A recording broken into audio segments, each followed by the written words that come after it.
चलिए आज class 10th Hindi के महत्वपूर्ण गद्यांशों के बारे में बात करेंगे। जितने भी महत्वपूर्ण गद्यांश बनते हैं आज के इस क्लास में डिस्कस कर देंगे।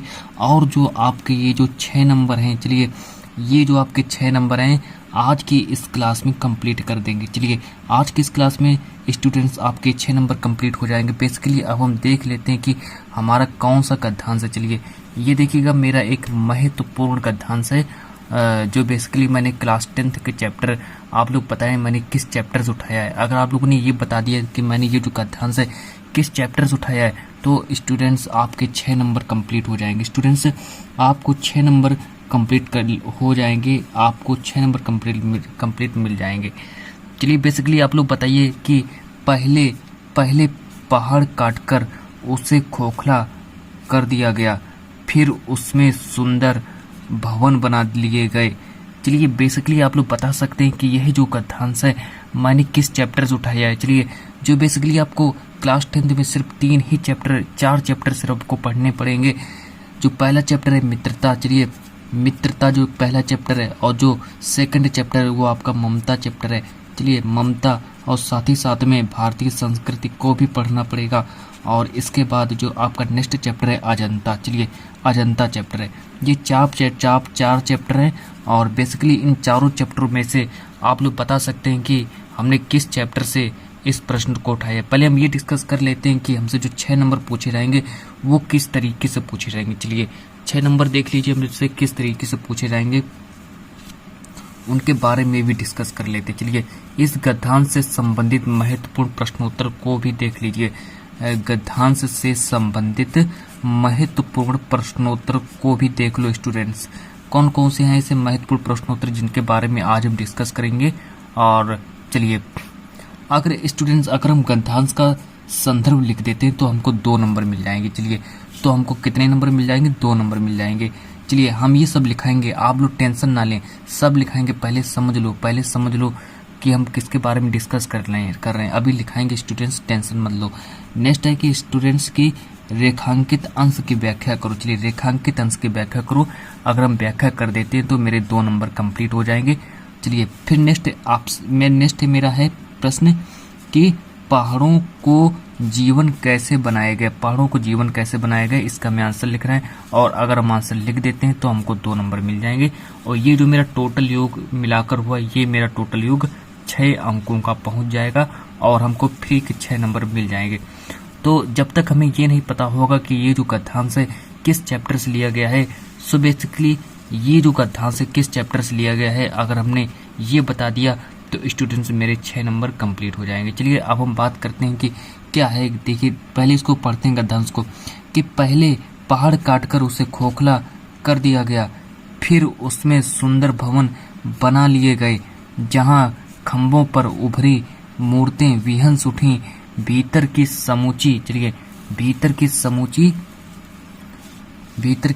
समूची दीवारें और छतें रगड़कर चिकनी कर ली गई। चलिए जो छत की जो दीवारें हैं उनको रगड़ कर चिकना कर लिया गया। और साथ में बात कर लेते हैं और तब उनकी जमीन पर चित्रों की एक दुनिया ही बसा ली गई।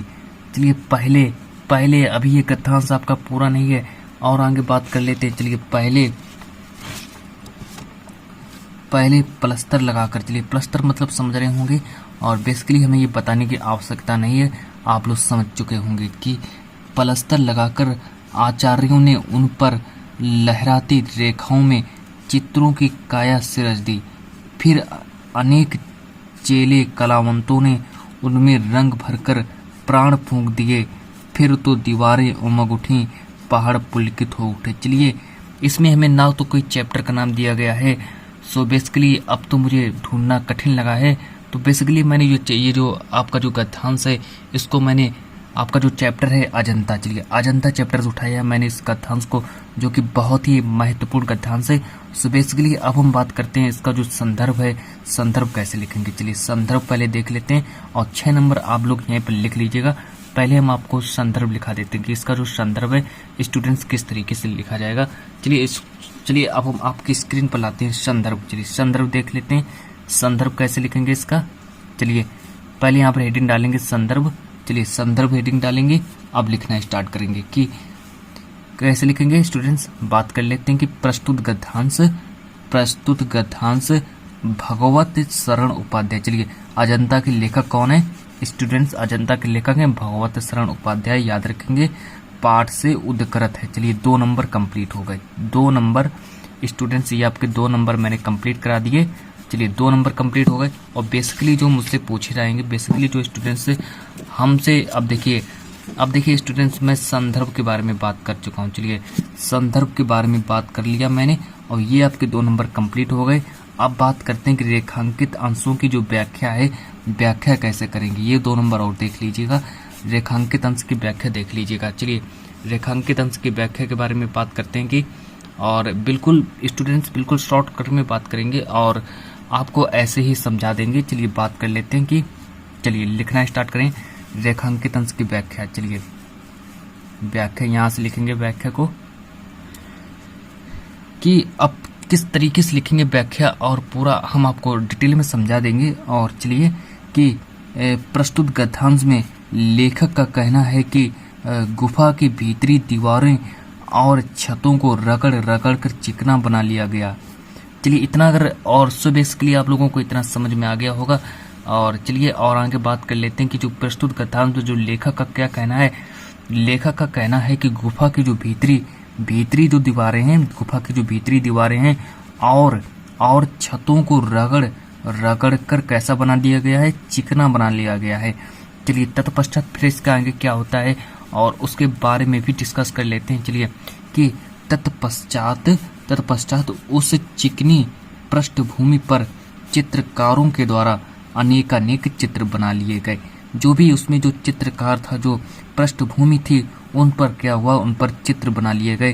किसके द्वारा, चित्रकारों के द्वारा। ऐसे याद रखेंगे और इस तरीके से याद रखेंगे। और ये जो आपका गद्यांश है, आप लोग स्क्रीनशॉट भी लेकर चलिएगा या फिर मेरे साथ में लिख लीजिएगा। चलिए जिनको देखकर ऐसा लगता है मानो चित्रों की एक नई दुनिया निर्मित कर दी गई हो। चलिए अब आपका जो ये व्याख्या है स्टूडेंट्स, ये आपकी जो व्याख्या है, ये आपकी व्याख्या मैंने कंप्लीट करा दी। चलिए ये हमने आपकी व्याख्या कंप्लीट करा दी और आपके 2 नंबर ये कंप्लीट हो गए। मिलाकर आपके स्टूडेंट्स 2 नंबर व्याख्या के और 2 नंबर संदर्भ के, मिलाकर आपके 4 नंबर कंप्लीट हो गए। चलिए आपके 4 नंबर हमने कंप्लीट करा दिए। अब और आगे बात कर लेते हैं। अब मेरा जो थर्ड प्रश्न क्या है, चलिए प्रश्न नंबर नेक्स्ट हम देख लेते हैं। मेरा प्रश्न नंबर नेक्स्ट क्या है कि प्रश्न नंबर 7 देख लेते हैं। क्या है कि पहाड़ों को जीवन कैसे बनाया गया, पहाड़ों को जीवन कैसे बनाया गया। अगर हम इस प्रश्न को सॉल्व कर देते हैं तो हमको स्टूडेंट्स कितने 2 अंक और मिल जाएंगे और ये तीनों का योग मिलाकर मेरा कितना पहुंचेगा, 6 अंक पहुंच जाएगा और मेरे 6 अंक कंप्लीट हो जाएंगे क्लास 10 2023 में।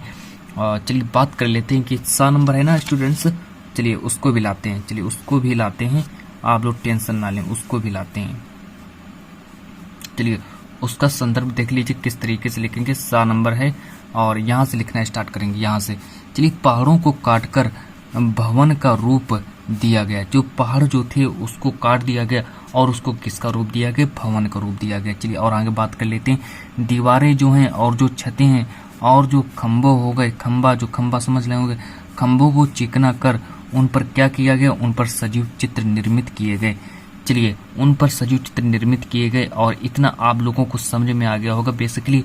और पूरा का पूरा हमने डिस्कस भी कर दिया स्टूडेंट्स। और आप लोग कमेंट में बताएं कि आज की क्लास कैसे लगी और 6 नंबर हमने जो आपके कंप्लीट कराए उसके बारे में भी बताएं क्या आप लोगों की राय है।